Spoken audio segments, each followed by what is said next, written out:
Eu acho que a minha esposa ia gostar se eu ficasse 3 meses e meio fora, longe de casa. Ô, Cris, É bom, mas é ruim, né? A gente sente saudade de quem fica aqui, mas também, ao mesmo tempo, é uma oportunidade única, né? E a gente está isolado, mas não está, porque hoje em dia, com a internet, a gente consegue se falar sempre, todo dia. Isso encurta muitas distâncias. Ô, Cris, e como é a rotina, assim, a grosso modo? Você acorda de manhã, como é que é o dia na base? Como chama a base que você fica lá? Ficava? Você A estação, né, a Estação Antártica Comandante Ferraz, né, tá. ACF. Então, é uma estação de pesquisa.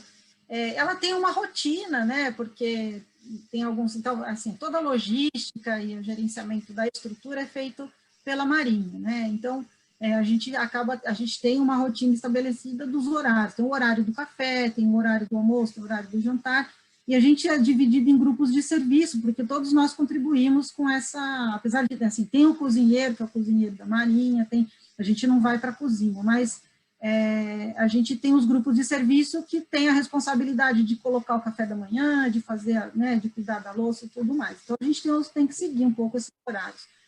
Ô, Cris, e você ficou quanto tempo desde o início? Você terminou o pós-doutorado ou você continua?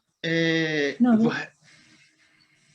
não, eu terminei. Esse meu pós-doutorado, eu fiz 2 pós-doutorados nessa época lá, né? Então, foram 2 anos. E foi 2007 a 2006 a 2008, mais ou menos, que eu fiz essa pesquisa lá.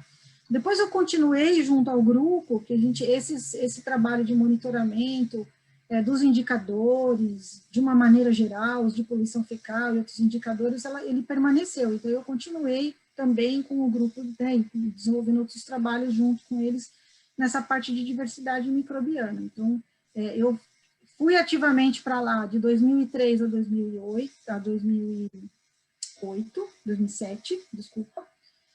Depois foi um outro período que eu fui trabalhar, né, trabalhei com outros projetos, outras atividades profissionais.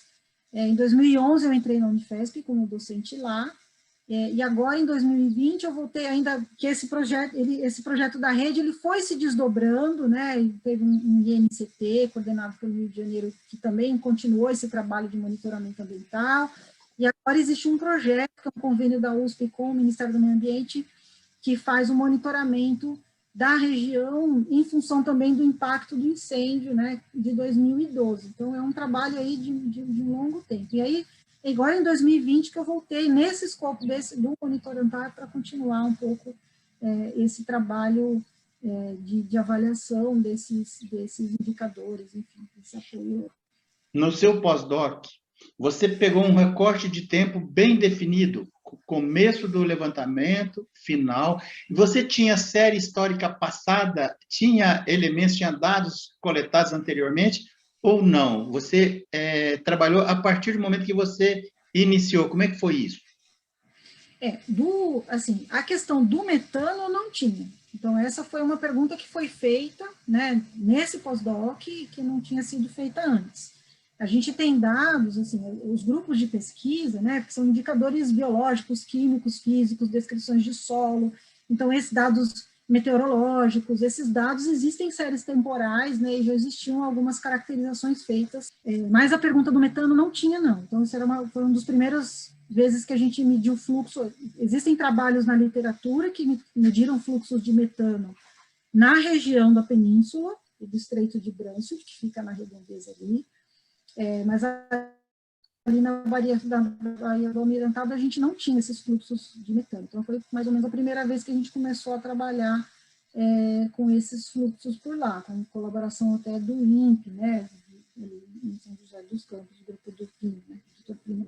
Então, a gente percebeu, na verdade, que existia, né, um impacto positivo, ainda que pontual, de pequena intensidade, na produção de metano local. Então, a produção de metano era ligeiramente maior, ali mesmo perto do lançamento do efluente, quando comparado aos nossos outros pontos de referência. A gente vê que o ambiente aquático ali, tem hora que ele serve como uma fonte de metano para a atmosfera natural, em alguns pontos daquelas baías, ele pode inclusive servir como um sorvedor, ou seja, ele pode ainda captar metano da atmosfera, né, o fluxo negativo, né, da atmosfera para a água do mar.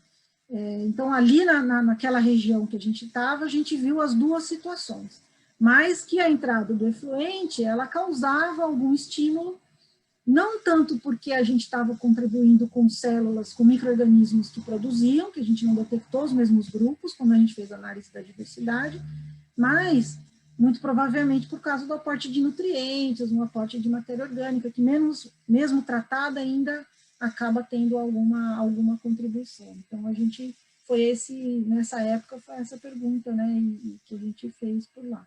O metano hoje tem outras questões associadas a mudanças climáticas também, mas essa do meu pós-doutorado era uma pergunta mais específica.